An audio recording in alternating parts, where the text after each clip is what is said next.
Hello everybody, this is Eli Zolo, the colorful accountant with Yin Yang Accounting and the Universe. And my business name is Yin and Yang Accounting.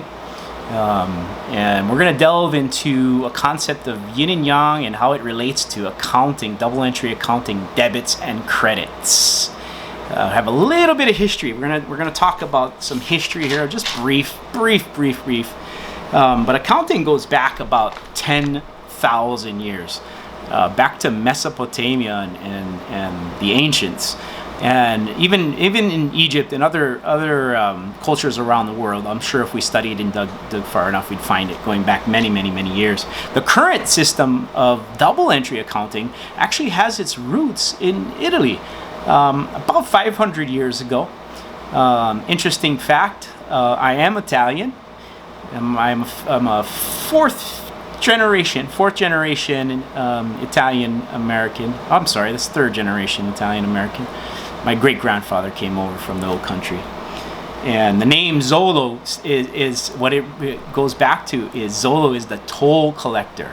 So I was born to be an accountant. Now let's talk about yin and yang. Brief history. The concept of yin and yang goes back about 3,400 years back to China.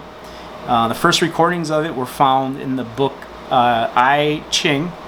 That's from 900 BC, and yeah, that's just a basic history. So let's talk about accounting now and how it relates to yin and yang. What you're looking at here, this is the accounting equation. Assets equals liabilities and owner's equity. Assets are yang in nature. They're yang in nature.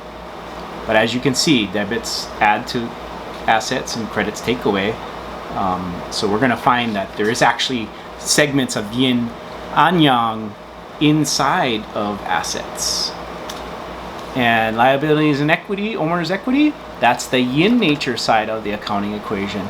And think about it, the liabilities, you're receiving money from other people, from creditors, from banks, from lenders. Owner's equity is like it's the caretaking of the business. If you sell your business, you're going to liquidate your assets, you're going to pay off all your debts, and what's left is the owner's equity. So that's the equity of the home, so to speak.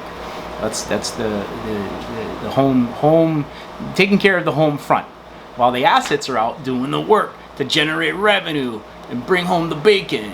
It's very masculine. Even my voice changes. Masculine, feminine. And debits and credits are affected very differently here. So it's yin in nature, but we're gonna find you gotta subscribe to my channel on YouTube, Yin Yang Accounting and the Universe. And we'll talk more about it. I have a great video on fixed assets, and I went up into the mountain to sort of an analogy of fixed assets up in the mountain, but I found so much yin and yang up there. It's incredible. So one way to bring it home is, I want to do a quick representation of double entry accounting and how it relates to yin and yang.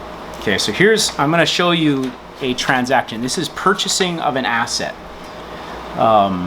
So if you look here, this is like accounting 101 here. We have the bank account. This is called a T account. We're starting with a balance of $25,685.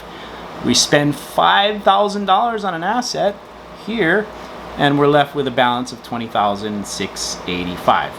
And so that's the credit side of this transaction. We're purchasing an asset. Here on the other side, this is the asset, the T account for the asset, and it's the debit because we're adding to the asset. On asset account, the debit is a plus, so we're adding to that asset account. $5,000. It's a $5,000 piece of equipment. We spend $5,000 from the bank account, and that's our credit of $5,000. Okay, so that's just simple accounting, but that's the double entry. For every debit, there's a credit. And so this is the purchasing of the asset using the funds from the bank account to create debit. One thing I found in my discovery as I began the channel was that yang is always must, law, rule.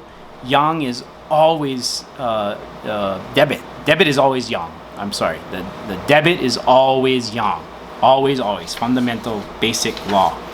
And then this side, the debits are always yang. Credits are always yin. Those are some laws that I found. It's gotta be. There's no other way around it. So think about it. If we think about this asset and we think about this side, the bank account is like, there's a credit and it's yang. And it's yang. And why is it yang? Because, why is it yin? The credit is yin. Let's talk about it. So the money is being used. So the bank account fund is accommodating the use of the funds to nurture the business with purchasing an asset. Very motherly, isn't it? So yin. And on the other side, here the asset, debit the asset, that's yang, because here the asset account is using the funds. And it's using the funds from the bank account to buy an asset to then operate the business. A very yang kind of thing to do. To use and operate and build and do the work every day. It's a manly thing to do. So isn't that so interesting how yin and yang and accounting go hand in hand? It's connected to the whole universe. So make sure you subscribe to my channel, Yin, Yang, Accounting, and the Universe on YouTube. And this is Eli Zolo, the colorful accountant, signing out. And when remember, after you're done watching all the videos, and it'll come together, Eli Zolo, the colorful accountant, when you're done, is gonna have you saying, "That was easy." All right. See you guys on the next video. Bye.